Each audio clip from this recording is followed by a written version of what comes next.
Assalamualaikum warahmatullahi wabarakatuh. Salam Rider. Di kesempatan kali ini saya ingin memberikan informasi kepada sahabat-sahabat Rider semua tentang apa yang dimaksud dengan kurikulum vitae. Bagaimana cara pembuatan kurikulum vitae atau CV tersebut. Jadi pada video kali ini saya mendapatkan video yang memang langsung dari narasumbernya. Dijamin CV ini ampuh, sakti apabila sahabat rider semua mengikutinya. Lalu kemudian saya sajikan kepada sahabat-sahabat rider semua, yang dimana sahabat rider saya yakin sangat membutuhkan informasi tentang kurikulum vitae atau CV. Oke, langsung saja ke videonya. Selamat menikmati.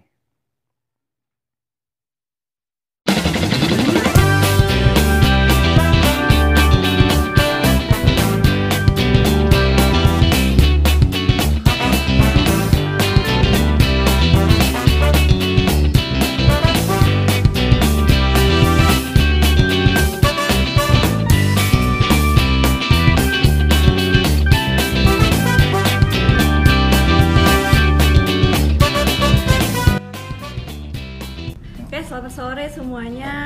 Assalamualaikum warahmatullahi wabarakatuh. Perkenalkan saya Afifah, tapi saya biasa dipanggil Vivi. Ini sekarang saya sama rekan saya. Silakan perkenalkan diri dulu. Oke, kenalin semuanya. Nama saya Rio Aji Nugroho. Oke, jadi kami rekrutmen konsultan di PT Tunas Karya Indo Swasta. Jadi sebagai informasi, PT Tunas Karya Indo Swasta adalah rekrutmen company. Jadi kami bisnis lainnya itu salah satunya rekrutmen human resources consultant. Oke, jadi sekarang yang join udah 1.000 sekian. Nah, kita mulai aja nih. Jadi tema kita sore ini apa nih, Mas? Sesuai tema, kita mau bicarain soal CV Sakti. CV Sakti, oke. Gimana nih, CV itu apa sih? Dan kenapa sih harus buat CV gitu? Oke. Kita lihat dari namanya, CV itu banyak yang nggak tahu sebenarnya.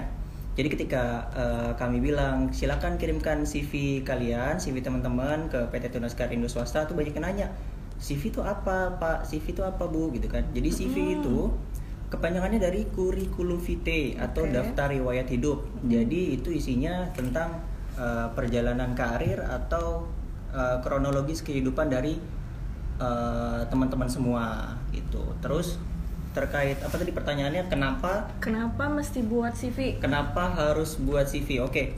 Jadi dalam melamar sebuah pekerjaan kan kita nggak mungkin langsung nyelonong gitu aja ya. Jadi kita CV ini ibarat kayak brosur gitulah, brosur yang isinya tentang diri kita. Tujuannya untuk apa? Tujuannya untuk sebagai first impression. Jadi first impression itu kayak kesan pertama gitu, gimana cara kita membuat orang lain itu, atau dalam hal ini HR, tertarik untuk ngobrol lebih lanjut sama kandidat, sama kita dalam hal ini gitu sih. Oke. Jadi menurut Mas Rio nih, jadi CV yang bagus, yang dilirik sama rekruter itu yang kayak gimana sih sebenarnya? Oke, jadi masuk ke CV sebenarnya saya pribadi nganggapnya nggak ada yang namanya CV yang sempurna atau CV yang benar gitu. Saya lebih nyebutnya sebagai CV yang tepat. Kenapa saya bilang tepat? Karena bagi saya CV itu punya template-nya masing-masing. Jadi untuk membuat sebuah CV itu sebenarnya prosesnya nggak panjang. Pertama, perlu kita memahami diri kita dulu. Memahami dalam arti apa? Memahami kelebihan, memahami kekurangan yang ada di diri kita. Gimana kita bisa meyakinkan orang lain kalau kita sendiri nggak paham sama diri kita sendiri gitu. Jadi kita harus paham dulu nih sama diri kita nih, kelebihannya, kekurangannya apa, baru nanti bisa dijelaskan di dalam CV. Gitu. Nah, biasanya CV ini buat staff aja sih atau teman-teman operator nih, apa perlu juga nggak sih buat atau desain CV sendiri, atau memang pakai template yang udah ada aja nih, yang udah jadi, biasanya kan ada dijual tuh template-nya, bagusnya gimana gitu. Oke. Nah gitu ya. Jadi CV, ada yang nanya nih, CV itu untuk staff aja atau untuk semuanya? Jadi gini, CV itu kan banyak tujuannya. Salah satunya untuk beasiswa ya kan, untuk melamar beasiswa itu biasanya diminta CV-nya. Kemudian salah duanya untuk melamar pekerjaan. Jadi sebenarnya nggak hanya untuk staff aja, tapi operator juga bisa gitu loh. Kalau misalnya memang tertarik ingin belajar CV lebih dalam. Nah terkait kita banyak ya kalau di Tunas ini untuk operator khususnya, dia itu ngelamar banyak cerita.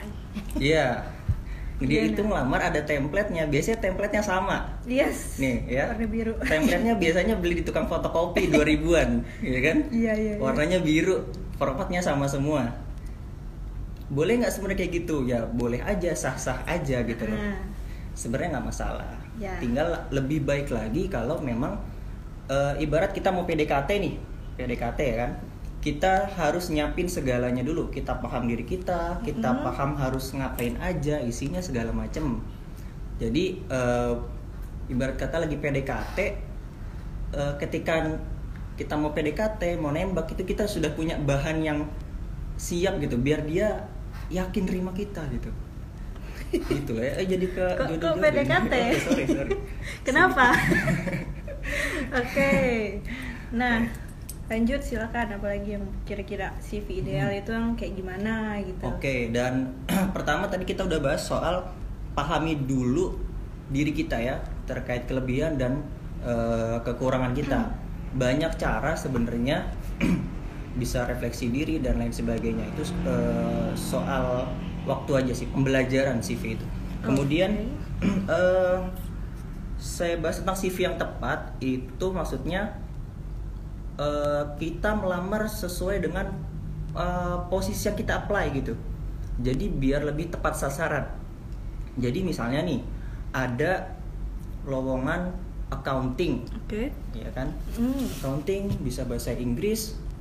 Kemudian butuh skillnya biasanya apa kalau accountingnya? MyOB gitu kan, MyOB. Nah itu kalau misalnya teman-teman memang punya pengalaman di situ, paling nggak pernah handle MyOB, dituliskannya di situ. Dituliskan kelebihannya di situ, walaupun sebenarnya dari 100% requirement itu teman-teman cuma ada 70%, nggak apa-apa. Yang penting cocok. Jangan sampai misalnya ada lowongan posisi manajer, ya kan? Tapi nggak pernah pegang project, nggak pernah ada pengalaman. Terus gimana HR-nya mau yakin bahwa teman-teman itu kompeten di bidangnya? Gitu. Nah biasanya buat ngeyakinin si rekruter itu gimana sih? Nah itu dia, terkait dari pertama konten yang teman-teman sajikan, informasi teman-teman sajikan di dalam CV dan proses lainnya, soal pengiriman CV dan lain-lain. Gitu. Oke, nah siapa nih yang udah join nih? Ada Pak Baru Rohim, bosnya Batam ini. Halo Pak, bosnya Batam tuh Pak Baru Rohim, boleh di follow. Oke, nah ini ada pertanyaan nih Mas Rio, CV sebaiknya diketik atau tulis tangan Kak? Oke, CV diketik atau ditulis tangan? Bagusnya dan rapihnya itu kan diketik.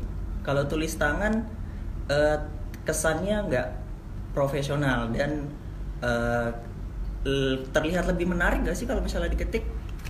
Coba deh, kalau misalnya teman-teman ngelihat CV, dibandingin aja deh sendiri, ngelihat CV yang ditulis tangan sama CV yang diketik gitu, bagus mana kira-kira? Bagus yang diketik. Iya. Biasanya juga lebih bisa didesain gitu kan. Betul. Nah, kemudian gini pertanyaannya, terus gimana dong kalau misalnya kita nggak bisa, bukan nggak boleh sih, kita pengen bikin sendiri ya kan? Tadi kan disinggung soal beli di fotokopian yang 2000-an itu. Nah, bisa bikin sendiri teman-teman kalau misalnya teman-teman mau belajar. Bisa bikin banyak websitenya. Salah satunya ada canva.com, ada resume.com ya kan. Bisa juga pakai PowerPoint, bisa juga pakai Excel. Pakai Microsoft Word pun juga bisa sebenarnya. That's it, betul. Bisa sebenarnya, tinggal teman-teman bisa googling ya, bisa googling lah terkait pembuatan CV gitu ya. Iya. Banyak kok di Google, tinggal kuncinya satu, teman-teman mau atau enggak soal membuat CV-nya itu sendiri. Kalau memang mau ya pasti ada jalan. Iya, jadi CV itu kayak wadah buat ngenalin diri gitu Mas ya. Jadi Yes. kayak wadah buat promosiin diri kita gitu ya. Biar betul. dilirik sama si rekruternya. Oke. Betul banget. Nah, biasanya CV itu perlu diupdate nggak sih gitu? Oke, CV perlu diupdate atau enggak? Kalau memang misalnya teman-teman udah buat nih ya kan, terus teman-teman ada upgrade skill atau abis ngapain gitu, ikut training segala macam, ya segera aja diupdate gitu, nggak masalah, nggak harus nunggu nantilah ubahnya 3 bulan lagi, entarlah tunggu 6 bulan lagi. Oke. Berarti nggak mesti 3 bulan sekali atau 6 bulan sekali, nggak mesti gitu ya? Enggak sih, ya kalau misalnya memang mau apply terus ada skill yang baru dan relate sesuai sama requirement perusahaan, langsung gas. Oke, baik. Nah, ini ada pertanyaan nih dari Mas Doyon Cahyono. Nah, CV itu perlu ada foto atau tidak ya Pak Bu gitu? Oke. Gimana? Kalau saya pribadi CV itu perlu ada foto. Nah, ini bagusnya kita masuk langsung aja kali ya ke Iya. ke materinya ya. Iya, Ini iya, biar iya. lebih jelas gitu. Langsung aja nih. Oke. Jadi apa aja nih yang perlu ada di CV gitu? Oke. Ini Iya. pancingannya mantep nih. Siapa tadi Mas Mas Doyon Doyon. Cahyono. Halo Mas Doyon. Jadi saya membagi CV itu dalam 2 kata kuncinya. Oke. Pertama template, yang kedua konten. Ya, kita bahas satu-satu dulu ya. Ya, teman-teman boleh catat kalau mau. Oke. Kalau mau langsung nanya boleh ditulis di situ, barangkali nanti lupa. Tadi mau nanya apa ya, lupa gitu. Langsung Iya, ditulis iya. aja nanti dibaca. Oke, yang pertama template ya. Template ini kaitannya sama font atau tulisan. Oke. Yang kedua size atau ukuran dari tulisan. Yang ketiga soal warna. Oke, kita bahas soal font. Sebisa mungkin font dan size kita gabung aja. Font dan size itu konsisten. Misalnya kalau sudah Arial, ya Arial aja gitu. Dan yang terkesan profesional. Jangan yang, kan banyak tuh kalau di Microsoft Word font-font yang artistik gitu, yang meliuk-liuk gitu kan. Iya, betul. Ya, mungkin kelihatan bagus tapi yang baca pusing gitu kan. Iya. Ini nulis apa nih, apalagi kecil, besar kecil kayak anak 4L 4Y gitu kan. Oke. Susah dibacanya gitu. Siap. Gitu. Yang kedua habis itu ada soal warna ya kan. Ini banyak yang nanya nih, kenapa sih warna sebegitunya diliatin? Sebenarnya bagi saya, jadi ada konsep namanya teknik mirroring gitu. Jadi mirroring itu adalah salah satu cara atau metode untuk menunjukkan ketertarikan kita pada sesuatu ini dalam hal ini perusahaan. Gimana caranya? Dengan menyamakan warna CV kita dengan identitas perusahaan. Misalnya Tunas karya. Tunas Karya, ya betul. Nih warna hijau. Tunas Karya kan identik dengan warna hijau, Yes. ya kan? Nanti bisa tuh kalau memang apply di Tunas Karya, untuk di Tunas Karya bisa tuh CV-nya diwarnain warna hijau gitu. Tujuannya apa? Biar si HR ini tertarik. Dia warna hijau juga nih gitu kan. Teknik sama. mirroring, sama nih gitu. Jadi Iya, itu iya. ada namanya bentar saya agak lupa. Chameleon effect. Oke. Chameleon effect ini Keren ya, chameleon effect. Apa iya. itu? Chameleon, tahu chameleon nggak? Kagak. Chameleon itu bunglon. Oh, iya kan? iya, Bunglon lah ya. Iya. Bahasa kerennya chameleon. Oh. Iya, kalau di sini Bunglon. bunglon. Bahasa Batamnya bunglon apa ya? Kadal. Apa sih? Lain Biawak. kagak. Lain biawak Oke. gede. Oke, Bunglon lah ya, lanjut. bunglon. Iya. Jadi bunglon itu kan bisa menduplikasi, mereplikasi dirinya dengan lingkungan gitu kan. Nah, gitu juga kayak konsep ini chameleon effect.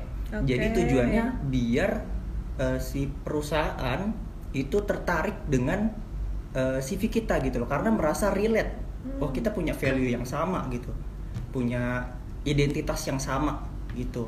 Itu chameleon effect, pakai teknik mirroring. Nah, Camelia tahu Kak mantan kan? Bukan waduh. Camelia, bukan. Jangan curhat. Ada Camelia di sini, itu mantannya tuh komen tuh boleh tuh. Iya. Iya, enak zamanku toh. Pak, proses langkah buat CV versi PDF itu gimana sih? Proses membuat CV versi PDF Mm-mm. sebenarnya bisa di convert aja sih. Tinggal di-convert Iya, misalnya aja. kayak bikinnya di Word nih misalnya. Misalnya bikinnya di Word. Bikin di Word, nanti save-nya save as PDF. Nah, ini bagus nih pertanyaannya nih.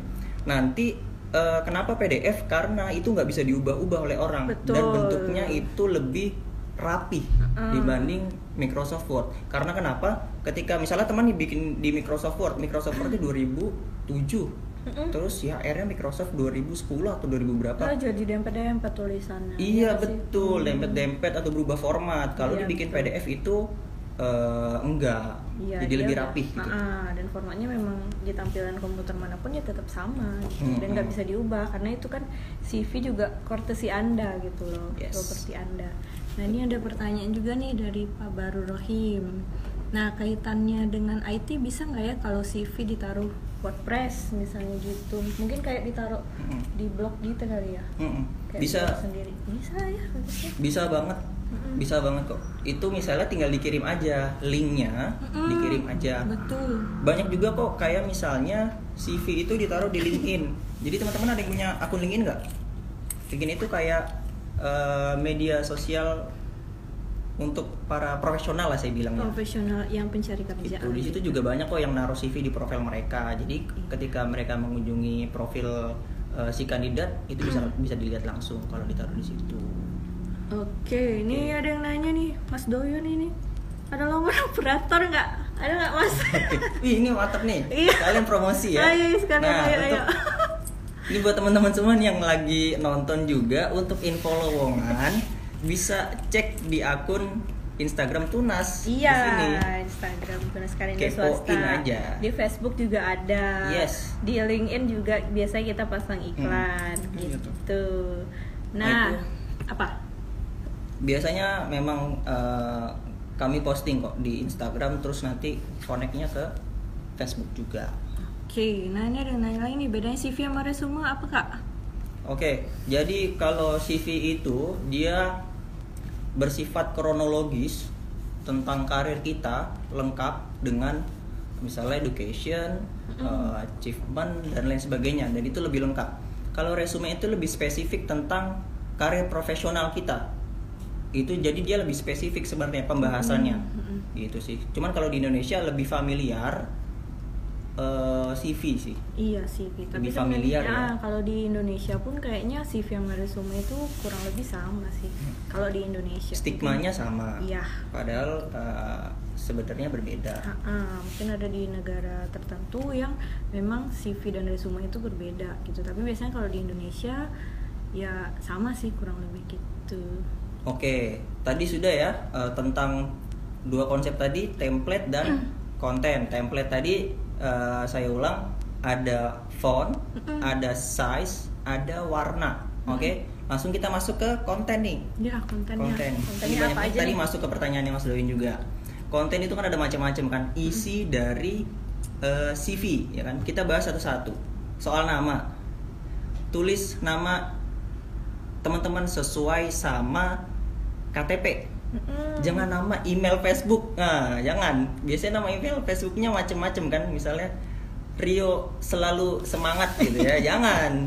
Ini mau kerja loh, Rio bukan. selalu sayang kamu @gmail.com. Wow. Kita nama masa lalu Mbak Vivi ya. Oh enggak. Oh enggak, oke. Jangan bongkar aib. di Aduh, sini. lanjut. Oke. Kembali ke laptop, ayo. Kembali ke laptop. Oke, abis itu Nama. abis nama langsung foto, ya kan? Foto nih gini. Jadi tiap perusahaan itu punya konsep yang berbeda-beda dalam memandang foto. Misalnya, ketika ngelamar untuk corporate dengan ngelamar untuk startup dan lain sebagainya itu pasti berbeda. Kayak misalnya, teman-teman ngelamar untuk corporate atau untuk banking. Kira-kira masuk nggak kalau fotonya itu pakai baju santai gitu? Padahal kan corporate kan kerjanya rapi, berseragam gitu kan. Jadi disesuaikan sama tempat kerja teman-teman. Jadi kalau corporate itu identiknya kan rapi, menghadap ke depan. Gini ya, foto tuh kalau bisa, saran saya menghadapnya ke depan, ke arah depan. Saya sering nemuin di CV yang masuk ke Tunas Karya itu macem-macem banget bentukannya. Ada yang fotonya dari atas, ada yang fotonya dari tampak bawah. Samping gini. Tampak samping memandang masa depan atau masa lalu gitu kan. Gini. Maksudnya apa ya? Tujuannya saya nggak paham sih, tapi lebih bagus kalau ngadepnya ke depan. Yes. Itu kalau ada foto yang ngadep samping tuh saya rasa yang bilang, "Mas, tengok sini, Mas." Saya di sini gitu loh. Foto selfie boleh nggak? Atau Boleh. pas foto apa gimana? Idealnya gimana sih? Nggak apa-apa sebenarnya foto selfie, tapi kan bisa dibikin rapih kan. Yang penting ada mukanya, ada paling nggak setengah badan lah. Oke. Nggak apa-apa, nggak mesti pakai blazer segala macem, nggak masalah. Khususnya untuk yang selain di corporate, untuk di banking segala macam. Kalau untuk di startup itu kan bisa bebas, yang penting rapih gitu loh, biar kelihatan lebih profesional. Ngejual, nggak ngepromosiin, salah. Kayaknya jangan pakai bahasa ngejual. Jangan. Mempromosikan. Promosi Yes, ini. gitu. Ini ada Pak Nah, kira-kira Adi. di sini masih ada nggak teman-teman yang masang foto itu kayak menghadap cahaya ilahi? Gitu. Kalau gitu diubah aja. Diubah. Iya. Nggak Tampak depan aja. Tampak depan. Oke, ini ada Pak Adi Neka nih. Juga Tunas gini Karya. juga apa tuh? Ada Pak Adi. Oh, ada Pak Adi. Halo Pak Adi, selamat bergabung. Yes. Bos. Gimana? Pak Bos. Oke. Kayak tadi ya fotonya juga kalau bisa yang proper lah. Ngadep kamera, bajunya rapi, ya kan. Terus jangan jauh-jauh, nggak kelihatan nanti muka cakepnya, ya kan. Nah, fotonya kan biasa setengah badan nih. Kalau fotonya selfie ke kamera gitu kan juga setengah badan, boleh nggak? Biar nampak handphonenya gitu. Setengah badan. Oh, kayak ini ya, Iya. konsep foto-foto ala di di toilet mall gitu. Ah iya. Jangan deh. Jangan. Kenapa? Nggak kayak nggak profesional gitu lah. Kan kesan profesional kan nggak susah kan, kita foto cuma setengah badan aja, nggak usah kelihatan kayak kamera gitu. Selfie maksudnya pakai kamera depan, bukan selfie di depan toilet mall gitu, beda. Ini siapa nih yang pernah selfie di depan toilet mall? Pasti ketawa-tawa nih. Oke, ini ada yang nanya nih, foto bersama boleh Pak Bu? Ya jangan foto bersama juga. Iya. Nggak apa-apa kalau foto nikah sih. Iya, foto prewedding. Buat foto di CV. Kalau CV ya foto bersama, foto enggak. keluarga gitu dipajang gitu. Iya, nanti kami bingung ini misalnya namanya. Yang ngelamar yang mana misalnya sebenarnya? namanya Joko ya kan. Terus fotonya berdua, kami bingung yang mana Joko. Gitu. Iya. Nggak susah kan, misalnya kalian mempromosikan wajah kalian yang cakep-cakep itu ya kan. Gitu. Iya, nanti minta tolong difotoin aja gitu, yang bagus. Oke, apalagi nih setelah foto? Habis foto terus profile, kayak biodata ya kan. Biodata ini biasanya tertulisnya alamat ya kan, nomor telepon, email, ya nggak sih? Alamat email.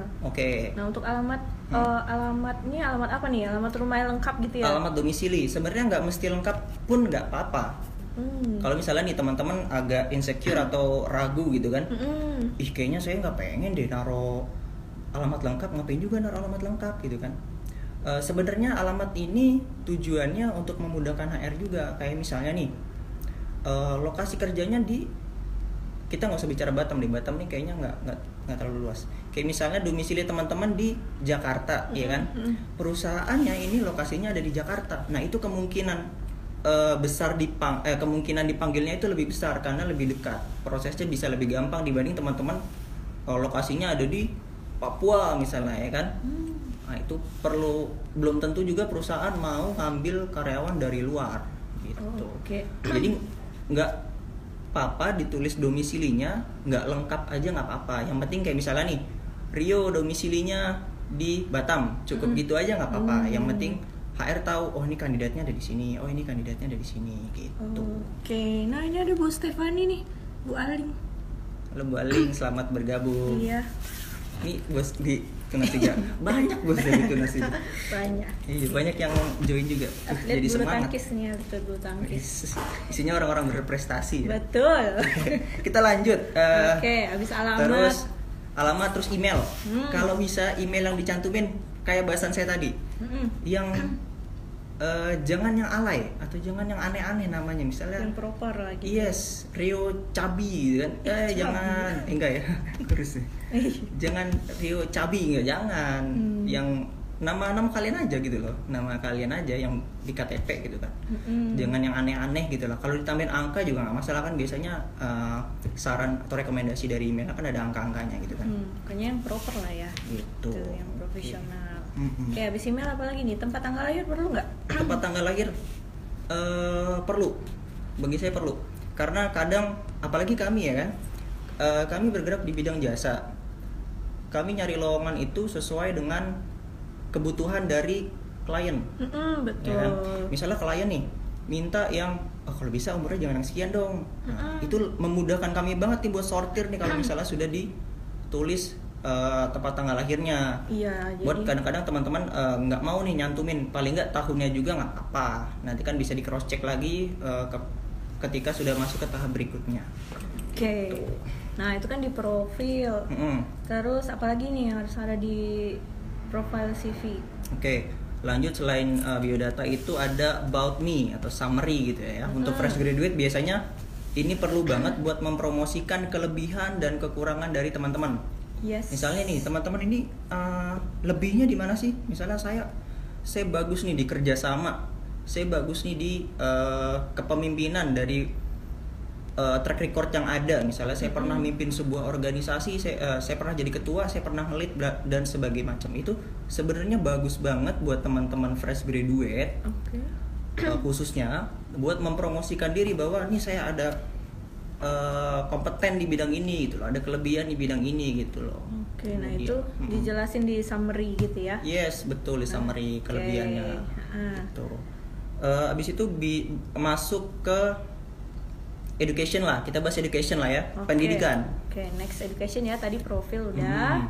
Sekarang next ke education. Nah, education nih nulisnya apa nih? Yang lengkap juga apa gimana? Iya, biasanya education ini cukup dituliskan 2 pendidikan terakhir. Misalnya kalau yang terakhir S1 tulis dimulai dari pendidikan terakhir, S1 dulu. Baru SMA gitu ya. Oke, berarti 2 cukup, 1 pun nggak salah. Enggak SMA dulu baru S1 ya? Enggak. Pokoknya yang teratas itu yang berarti yang S1 dulu yang terakhir gitu ya. Yang terakhir, pendidikan yang terakhir. Nah, cara penulisannya gimana? Nah, iya. Ini kan? kadang nih cuma nulis S1 doang. Nah, S1-nya apa? Terus gimana? Yuk, gimana jelasin. Betul. Jadi pertama kita tulis dulu institusinya. Jadi teman-teman ini kuliah di mana? Misalnya Universitas Internasional Batam ya kan. Tulisannya di bold. Habis itu jangan lupa nih di samping tulisan universitasnya ditulis tahun menempuh pendidikannya, misalnya tahun 2016 sampai tahun 2020. Atau kalau misalnya masih kuliah ditulis 2016 sampai strip present. Jadi maksudnya masih kuliah gitulah ya. Masih kuliah. Terus ada lagi di bawahnya ditulis jurusannya. Jangan lupa nih jurusannya. Apalagi buat fresh graduate penting banget. Karena biasanya perusahaan itu nyari pengen yang fresh graduate tapi jurusannya spesifik. Gitu. Jadi jangan lupa ditulis jurusannya. Betul. Semakin relate dengan perusahaan requirement, semakin besar kemungkinan teman-teman buat dipanggil. Ya kan? Kan nggak ada salahnya kita isi spesifik mungkin dan selengkap mungkin. Nah, abis jurusan ini opsional, tapi ini bagi saya penting ditulis IPK. IPK atau GPA gitu ya? GPA, betul. GPA ditulis. Kenapa penting? Karena gini, saya nganggapnya gini sih. Banyak yang komentar, ngapain sih ditulis GPA, kan nggak bisa kelihatan dari situ sebenarnya potensi orang, ya kan? Saya setuju, bener. GPA memang bukan jadi satu-satunya tolak ukur saya untuk memanggil kandidat. Tapi paling tidak dengan GPA tersebut saya bisa beranggapan bahwa kandidat ini punya tanggung jawab menyelesaikan kuliahnya dalam jangka waktu sekian dan nilainya sekian. Yes, betul. Gitu. Itu jadi salah satu penilaian juga ya, Mas Rio. Betul. Ya? Itu kan jadi poin plus nggak sih? Poin plus juga sebenarnya. Nah, ini ada yang nanya nih. Kakak Rio, Aduh, iya. Kakak Pramuka. Aduh, kalau sebagai rekrutmen suka baca summary pelamar atau enggak? Yang paling menarik gimana sih? Pernah nggak sih baca summary pelamar yang menarik gitu? Oke. Atau yang unik? Pernah baca yang menarik atau enggak? Pernah dong. Apalagi yang fresh graduate nih, biasanya keren-keren nih summary-nya. Ya. Experience mah, wah udah apalagi lah. Baik hati, suka menolong gitu. Kayak gitu juga. Oh, enggak, ya, enggak. Oke. Jadi misalnya nih, wah saya dedicated person and hardworking. Waduh. I'm able to leading. Oke. Saya mampu buat memimpin sebuah organisasi. Oke, Misalkan saya siap. bisa kerja multitasking, ya kan? Bisa deadline juga Betul, gitu. berdasarkan dari pengalaman saya di organisasi sebagai bla bla bla bla bla bla. Misalnya nanti ditulis lagi tuh di pengalaman organisasi buat menguatkan statement kita. Gitu. Itu bagus sih menurut saya. Paling enggak Oke. dia nih memahami dirinya sendiri. Saya orang yang seperti apa dan dipresentasikan ke orang gitu loh. Gimana kita bisa meyakinkan orang lain kalau kita tidak yakin dengan diri kita sendiri? Oke, tapi biasanya pas dibikin itu kita juga mau ini ya, butuh buktinya bener nggak nih, atau emang cuman dibuat-buat aja gitu. Jadi kita juga butuh buktinya. Nah, nanti bisa dilampirkan atau bisa jadi penguatnya itu nanti di pembahasan setelahnya. Yes. Ya, ada itu poinnya untuk penguatnya. Nah, ini juga ada nih pertanyaannya dari Yuda Wiranata. Nah, Kak, untuk melamar kerja via email, sebaiknya 1 atau 2 kali email aja bagaimana? Oke. Nah, tunggu. Soalnya banyak nih yang email berulang-ulang, apa nggak risih tuh HRD. Nah, ini nih, mau sampai 10 kadang ya. Kasus bener banyak banget yang ngirim email tuh nggak cuma sekali, 10 udah gitu. 10 kadang, ya. Iya, udah gitu filenya ukurannya gede-gede 8 MB. Maksud saya sebenarnya teman-teman ngirim apa gitu loh dalam situ. Sebenarnya satu aja cukup, CV, satu file tapi isinya banyak. Iya. Ijazah dan segala macam dikumpulkan jadi satu file aja Satu sebenarnya. file PDF. Itu jujur aja pasti dibaca kok. Kalau Iya. misalnya memang sesuai requirement pasti dipanggil, prosesnya cepat. Kalau misalnya teman-teman belum dipanggil, berarti belum sesuai requirement-nya gitu. Karena kan juga ada requirement dari si klien kami, misalnya cariin kami kandidat, butuhnya requirement-nya yang A, B, C, D, E. Nah, ternyata habis di review CV-nya ternyata requirement-nya baru memenuhi yang A doang, makanya berarti belum masuk gitu. Oke, nah itu berarti pertanyaan dari siapa selanjutnya tuh? Juju. Nah, Juju Siahaan. Berarti udah terjawab ya? Bukan, itu yang tadi masih yang di atas, Yuda. Oke. Ini yang di bawah ada lagi nih. Kan sama tuh dijadiin satu file. Oh iya, Ya Kak, kan? kalau ngelamar lewat CV lewat email sama berkas pendukungnya dijadiin satu atau dipisah-pisah? Nah, bagusnya Iya. gimana? Bagusnya dijadiin satu. Betul. Dijadiin satu ya kan, di folder PDF itu nanti bisa beberapa halaman, CV dan berkas pendukung. Kalau misalnya memang besar filenya kan bisa dikompres, bisa dikecilin. Ya, Ada kok betul. websitenya, Ha-ha. bisa googling aja. Nanti bisa kan? di googling gitu. Jadi apa aja nih, misalnya satu PDF itu nih isinya apa aja? Yang paling awal apa aja? Satu PDF ini biasanya Surat lamaran. lamaran ya kan. Oke, lamaran. Terus Habis itu CV. kemudian Kemudian ada ijazah. Ya Oke, kan? ijazah. Kalau yang udah pernah kerja Boleh dilampirkan surat surat pengalaman pengalaman kerjanya. kerjanya. Gitu. Nah, kakak sama KTP itu perlu nggak?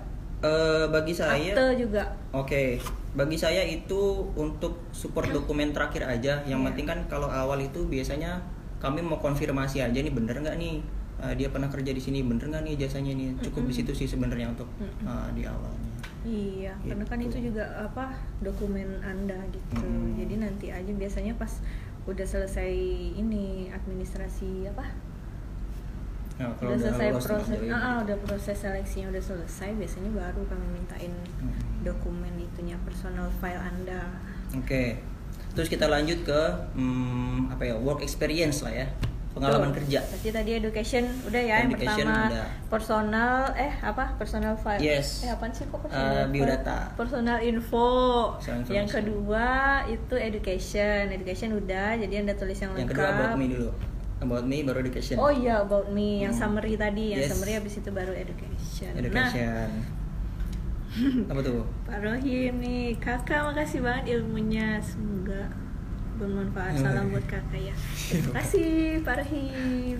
Oke, kita lanjut ke working experience. Ini buat yang udah pernah kerja atau udah punya pengalaman kerja ya kan? Oke, apa aja nih? Oke, yang seharusnya atau bagusnya ditulis itu pertama mulai Ayo catat, dari ayo catat. nama PT. Oke, Pertama nama nama PT ditulis nama PT-nya. bold, ya kan? Mm. Bold. Kedua, di sampingnya sama kayak konsep si education tadi, di samping perusahaan itu ditulis masa kerjanya. Misalnya dari tahun 2019 sampai 2020. Oke. Kalau masih kerja sama kayak tadi juga ditulis present. Jadi itu membuktikan menandakan bahwa teman-teman sebenarnya masih kerja di situ, nggak masalah. Kemudian di bawahnya lagi, di bawah perusahaan ditulis posisi teman-teman apa. Oke, contoh. Contoh di PT Tunas Karya Indo Swasta, ya kan, 2019 until present. Oke, berarti Di bawah- masih kerja artinya itu ya? Yes, betul. Di bawahnya ditulis recruitment consultant Oke. sebagai tanda bahwa itu posisi teman-teman sekarang. Itu nama posisinya. Nah, nggak cukup sampai di situ. Kadang banyak kandidat yang menuliskan cukup sampai di situ. Oh, ternyata Ya kan? belum cukup sampai di situ ya? Iya. Oh, jadi gimana tuh? Bisa ditulis juga job desk teman-teman di situ apa. Betul. Nggak itu harus dia. panjang lebar, nggak harus, tapi daily kerjaan teman-teman daily yang penting Iya. itu apa. Kayak misalnya nih kita bilang sebutlah accounting ya, contohnya accounting terus nih, accounting. Job desknya dia handle account payable and account receivable, ya kan? ya. Kemudian handle petty cash, handle lain. Nah, itu ditulis di situ. Biar lebih spesifik, dan kalau misalnya memang relate sama requirement tempat teman-teman ngelamar kan makin bagus. Wah, ini kerjaannya sama nih sama di cocok nih. perusahaan saya. Wah, cocok. Iya. Bungkus. Iya, gitu kan. masuk satu. Masuk. Oke. Nah, terus pernah ada pertanyaan gini juga. Boleh nggak sih ditulis achievement di situ? Boleh banget. Kayak misalnya nih, setelah job desk, bawahnya ditulis achievement. Misalnya bisa reduce cost sekian persen. Atau misalnya kalau untuk orang operation bisa zero mistakes, gitulah. Itu jadi nilai plus juga Itu ya? bisa jadi sebuah achievement juga tuh di situ. Oke. Boleh banget ditulis di bagian working experience. Nah, untuk working experience sendiri ditulisnya juga yang terbaru, yang terakhir, pekerjaan terakhir. Oke, berarti dari pekerjaan terakhir ya? Nggak Yes. dari pekerjaan pertama gitu Enggak ya? dong, karena kenapa? Pekerjaan terakhir dianggap paling relate dengan pekerjaan teman-teman yang Akan dilamar? akan dilamar. Oh, iya. Itu paling relate.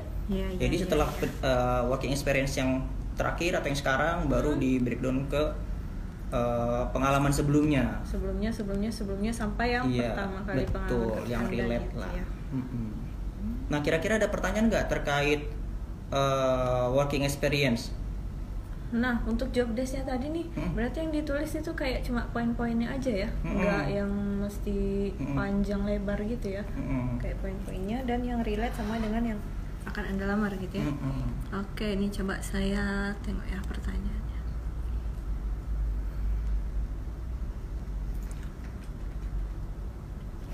Oh ya, juga gini, ya kan itu untuk yang sudah punya pengalaman kerja, ya kan? Untuk yang magang juga bisa dituliskan di situ. Jadi pas magang kegiatannya apa aja? Pengalaman gitu ya. magangnya sama sih konsepnya sebenarnya. Tempat magangnya di mana, kemudian durasinya kapan, posisinya sebagai apa, kerjaannya ngapain, gitu. Itu bisa juga kayak gitu kalau memang teman-teman belum punya pengalaman bekerja, ya kan. Boleh dituliskan pengalaman magang atau pengalaman organisasi juga. Iya, betul. Boleh banget ditulis. Kayak Iya. misalnya nih pengalaman organisasi di kampus, ya kan. Kampusnya, sampingnya terus durasinya. Iya, berapa lama gitu ya? Yes, di bawahnya lagi posisi teman-teman itu di sana sebagai apa? Misalnya sebagai ketua acara, ya kan. Atau sekretaris atau bendaharanya gitu. Nanti ditulis kerjaan teman-teman tuh di sana ngapain gitu loh. Ngelit tim kah? Iya. Terus apalagi bikin jadwal, schedule segala macam kan keren. Bisa jadi poin plus teman-teman untuk mempromosikan diri teman-teman sendiri. Oke. Gitu. Nih ada pertanyaan juga nih Kak, bagusan ambil sertifikat apa kuliah? Sertifikat apa nih maksudnya? Bagus, mungkin maksudnya gini, lebih ambil sertifikasi gitu apa lanjut kuliah gitu bukan ya? Gitu bukan? Sebenarnya gini sih, tergantung dari teman-teman mau apply apa gitu loh. Jadi kalau memang misal belum bisa kuliah atau belum sempat kuliah, ambil sertifikasi pun juga nggak masalah. Iya. Yang penting itu tuh apa ya, relate lah sama yang teman-teman apply. Misalnya nih ambil sertifikasi, balik lagi nih my hobby ya kan, terus ngelamarnya sebagai apa misalnya engineer, itu jaka sembung bawa apalah gitu. Iya, bawa nggak nyambung lah. Iya. Oke, ini apa lagi nih? Nih Kak, kalau pas interview ada pertanyaan nih, tuliskan kelebihan dan kelemahan Anda. Apakah itu wajib diisi? Kalau ditanya ya dijawab. Iya, itu aja. Kalau ditanya dijawab. Kalau ditanya mah Nah, dijawab. balik lagi, kira-kira teman-teman paham nggak sama diri teman-teman sendiri? Iya. Kadang banyak yang nggak tahu kelebihannya apa, kekurangannya apa gitu loh. Itu pasti banyak latihan sih, kelebihan kekurangannya. Kalian harus paham dulu kelebihan sama kekurangan teman-teman itu ada di mana. Oke. Nah, ini working experience di perusahaan besar, apakah sangat berpengaruh? Apakah sangat berpengaruh? Berpengaruh. Di perusahaan besar Yes. ini. Karena kenapa? Lebih ke perusahaannya atau lebih ke working experience-nya sebenarnya yang kita lirik? Nah, tergantung lah. Jadi gini, pertanyaannya kan kalau pengalaman di perusahaan besar apakah sangat berpengaruh? Sekarang gini, perusahaan besar pasti kan prosesnya juga susah. Iya kan? Ya. Proses untuk bisa jadi karyawan itu kan susah. Nah, dia bisa membuktikan bahwa dia ini bisa kerja di situ. Paling nggak dia orangnya kompeten lah, ya kan? Nanti terkait performance dia di perusahaan itu nanti bisa HR reference check ke perusahaan sebelumnya. Gitu. Yes. Nah, ini ada pertanyaan dari trainer kita nih, Pak Riko Jaya Saputra. Nah, lowongan yang banyak tersedia, namun kandidat kurang peminatnya, ada nggak Kak? Lowongannya banyak nih, tapi peminatnya kurang. Pernah nggak ngalamin? Pernah banget ini. Apa tuh? Jadi ada salah satu lowongan yang dia ini industrinya nggak ada sih, jarang di Batam. Iya. Jarang di Batam. Curhat. Oke. Kan relate ya kan. Iya. Gimana? Di Batam itu nggak ada. Jadi ketika posting untuk area Batam, peminatnya ya ada tapi nggak relate gitu. Kalau untuk yang bener-bener nggak ada sih, kayaknya sampai saat ini belum ada. Iya. Belum ada yang sampai kita posting tuh nggak ada peminatnya tuh, nggak ada. Saya ada terus. Peminatnya ada, cuman nggak relate sama pengalamannya gitu. Iya. Itu yang kebanyakan sih kayak gitu. Oke. Next nih, tadi kan udah tuh work experience. Habis itu apa lagi nih konten yang harus ada di CV? Oke, habis itu skill. Ya. Oke, kita bahas skill. Iya. Oke. Skill nih biasanya kalau di CV itu kan ditulisnya kayak misalnya saya bisa Microsoft Office, AutoCAD ya kan? Photoshop betul ya kan? Interview, SAP, psikotes dan lain sebagainya. Jadi, itu boleh ditulis di bagian skill, ya kan? Ya. Nah tadi sampai di skill, ya kan? Skill, boleh banget teman-teman misalnya nulis skillnya bintang 4 atau bintang 5. Intinya teman-teman paham kenapa teman-teman menuliskan bintang 4 atau bintang 5 atau bintang 3. Jadi ketika teman-teman dipanggil untuk interview, teman-teman bisa menjelaskan nih ketika ditanya HR misalnya, ini kenapa kok skillnya ditulis bintang 4, kenapa ditulisnya bintang 3. Nah itu teman-teman bisa menjelaskan gitu. Oke, jadi nggak apa-apa sebenarnya, tapi bisa menjelaskan gitu. Iya, nggak apa-apa. Gitu kan, biar lebih menarik aja sebenarnya. Oh, seberapa paham nih dia sama skill yang dia punya. Oke, selain bintang-bintang biasanya juga ada yang bikin pakai angka tuh. 1 sampai 10 ada di angka berapa gitu. Cucok. Itu nggak apa-apa juga sebenarnya. Yes, nggak apa-apa itu. Jadi skill nih kayaknya relate sama yang summary tadi, ya nggak sih? Bener. Jadi makin menguatkan gitulah. Oke. Nah, kemudian kita bahas tentang hobi, ya kan? Hobi. Nah, banyak yang nanya nih, Pak, sebenarnya penting nggak sih hobi itu dituliskan di CV? kan kayaknya nggak perlu banget HR tahu gitu kan soal hobi saya kandidat, gitu ya? Iya kan. Soalnya gini, saya pribadi menganggap hobi itu sebagai sarana kita untuk coping stres, melepaskan stres. Oh iya kah? Itu iya. Itu insight baru juga nih teman-teman. Yes, benar. Saya dapat konsep itu, dapat wawasan itu dari Pak Dani, seorang trainer. Oke. Iya, kalau misalnya teman-teman suka baca majalah Manager Scoop ya. Oh iya. Manager Scoop. Nah, itu Manager Pak Dani itu sering sering ada di situ artikelnya, bagus banget kok. Boleh dikepoin juga Pak Dani. Oke, kenapa Oke, itu jadi coping stres? Jadi kenapa bagus? Jadi ketika teman-teman stres atau ketika teman-teman punya masalah, teman-teman tuh punya media untuk menyalurkan stres tersebut. Oke, jadi baik. stresnya nggak bisa dinetralisir gitu lah ya, karena teman-teman punya media untuk menyalurkannya, salah satunya hobi. Nah, jadi poin penting lagi kalau misalnya hobinya ini relate sama kerjaan yang teman-teman apply, bisa jadi support misalnya. Saya seorang recruitment consultant.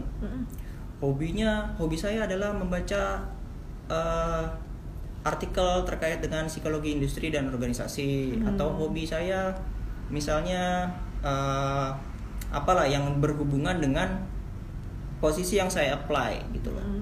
Selama itu nggak fake, itu sah-sah aja, bisa jadi pendukung kalian untuk mempromosikan diri. Begitu. Oke.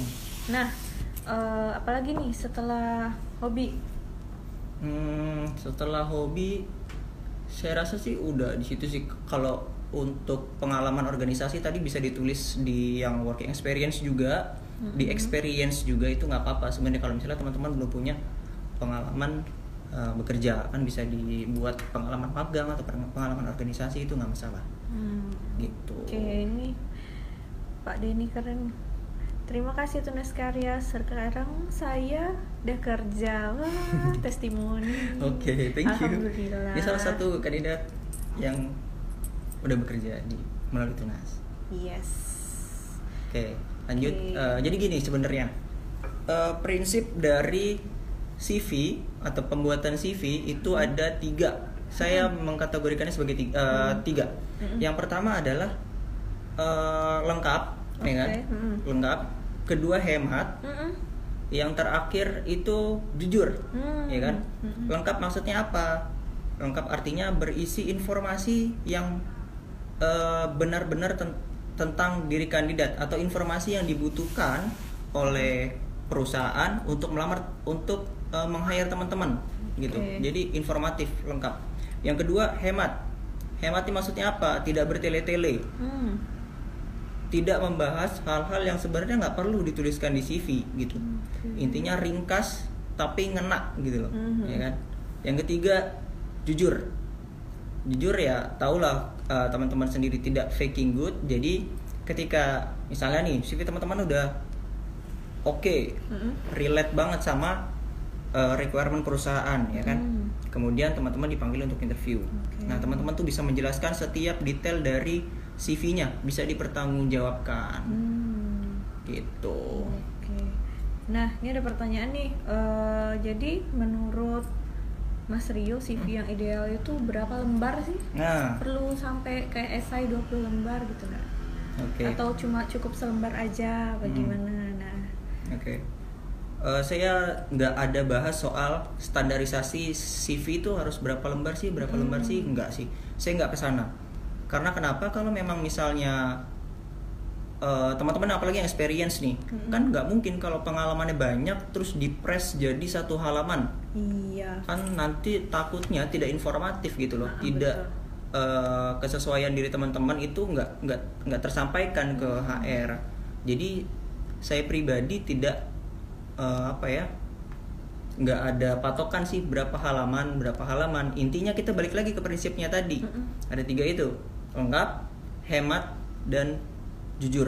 Oke, Gitu. berarti lebih dari 1 halaman nggak apa-apa gitu ya? Iya, nggak masalah. Yang Nggak penting masalah. prinsipnya itu tadi. Oke. Gitu. Halo, selamat sore Kak Herman Syah.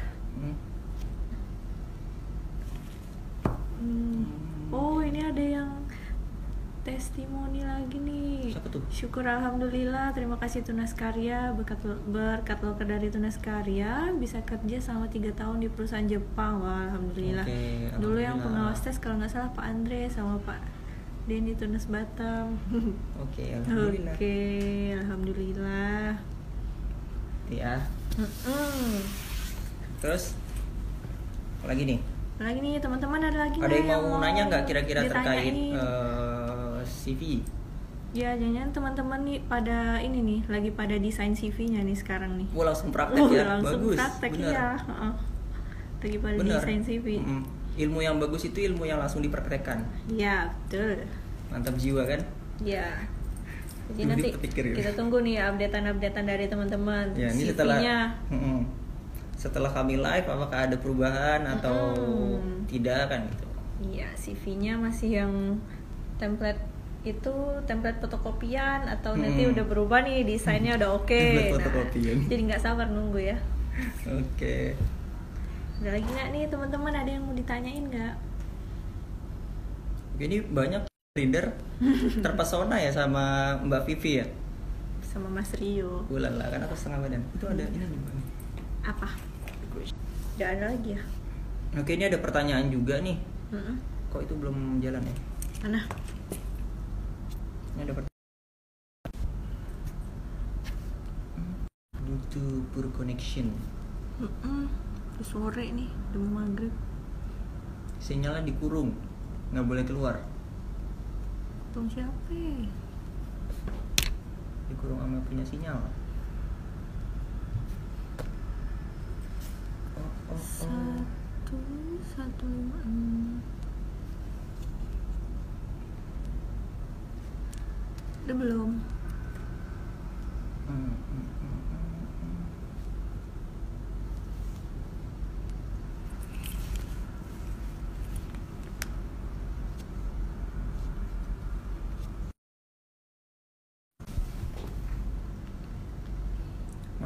Masih delay nih. Iya kah?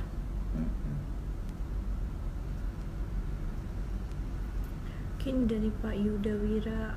Oke, thanks for answer Tunas Karya. Next